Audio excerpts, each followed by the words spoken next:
Hey guys, it's Gracie with WTI. Have you been stacking your cans on top of each other just like I have? Well, let me show you how I went from this mess to this organized beauty after I bought this can rack organizer from the Simple Trending store. This 3-tiered rack can hold up to 34 15-ounce cans and has instantly made my pantry look way more organized than before.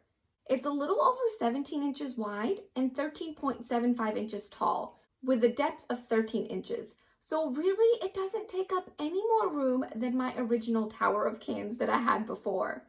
Assembly was such a breeze. It only took me a total of 5 minutes to put it together. It's nice because it also comes with these 6 adjustable plastic dividers that you can use if you have different sized cans. But I only chose to install one of them for my tiny 4-ounce cans. This organizer is truly great. It's made out of metal, so it's very durable and well made.